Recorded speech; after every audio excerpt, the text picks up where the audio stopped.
Vamos mergulhar numa das histórias mais fascinantes da economia moderna. É uma história sobre duas superpotências que, digamos que saíram da mesma linha de partida, mas chegaram em lugares completamente diferentes. Olha só que interessante. No final do século XX, a gente tem dois gigantes pós-socialistas, a China e a Rússia. Ambos começam a fazer reformas de mercado, mais ou menos na mesma época. A grande questão é por que os caminhos deles foram mas tão diferentes. Um decolou, o outro basicamente entrou em colapso. O que explica isso? E esse gráfico aqui, ele conta essa história sem precisar de muitas palavras. Dá para ver claramente a ascensão meteórica da China, né? Enquanto isso, a Rússia cai e fica estagnada. É exatamente esse quebra-cabeça que a economista Isabella Weber se propõe a resolver no livro dela. Ok, para a gente conseguir desvendar esse enigma, a gente precisa voltar um pouco no tempo. É preciso entender qual era a receita de bolo da economia na época, sabe? A solução que o Ocidente oferecia para essa transição. E a solução que estava na mesa, a principal recomendação dos economistas ocidentais, era bem radical. Era uma reforma súbita total. Um verdadeiro Big Bang na economia. E o nome disso era terapia de choque. A teoria por trás era, na verdade, bem simples. A ideia era: vamos destruir a economia planificada antiga de uma vez por todas para poder construir uma nova, uma economia de mercado do zero. Defensores como o economista Jeffrey Sachs diziam que essa transição, por mais que fosse dolorosa e rápida, era o único jeito. E foi exatamente esse o caminho que a Rússia seguiu à risca. O resultado? Bom, um colapso econômico devastador, um sofrimento humano imenso.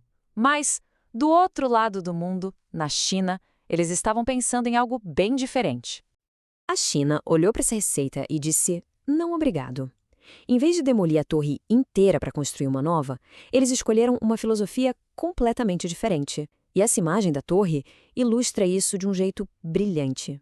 A própria Isabella Weber usa uma analogia perfeita. Ela diz que a abordagem chinesa foi como jogar Jenga. Sabe, você tira uma peça de cada vez, com todo cuidado, sempre com o objetivo de não deixar a torre toda desmoronar. Em vez de demolição, gradualismo. Isso leva a gente para a pergunta central de tudo. Tá, mas como a China fez isso na prática? Como eles aplicaram esse tal de gradualismo cauteloso? Qual foi o mecanismo que permitiu essa transição sem um colapso?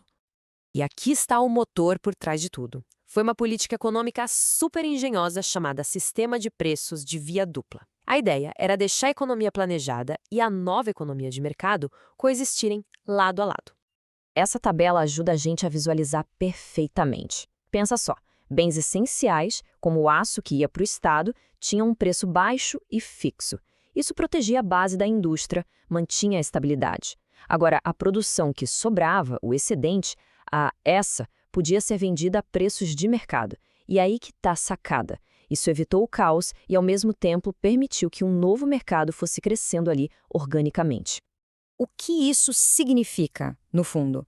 Que o Estado não foi só um regulador, ele foi um verdadeiro criador de mercado. Ele nutriu a nova atividade econômica, deu espaço para ela crescer, mas sem deixar o sistema todo quebrar. Então, esse motor, o sistema de preços de via dupla, foi a grande chave para a estabilidade da China. E é justamente dessa estabilidade que a gente consegue tirar a grande lição de toda essa história. O sucesso da China com o gradualismo nos deixa algumas lições bem poderosas, sabe? Lições que, na verdade, desafiam muito do que se pensava sobre economia. É sobre ser pragmático em vez de seguir um dogma, sobre entender que estabilidade é a base para crescer e que soluções precisam ser adaptadas para cada realidade. A Weber argumenta exatamente isso. Ao escolher esse caminho mais paciente, a China não só evitou uma catástrofe humana, como a que foi vista na Rússia, mas ela também construiu a base sólida para o crescimento incrível que veio depois. E tudo isso nos leva à mensagem final, a conclusão que é ao mesmo tempo provocadora e muito central no livro da Weber. A lição não é sobre dar um choque no sistema, mas sim sobre como construí-lo. No fim das contas, a história da reforma econômica chinesa é um testemunho impressionante do poder de construir em vez de quebrar. Uma lição que nos faz pensar, né? Quantas outras ideias que a gente toma como certas na economia talvez precisem ser repensadas.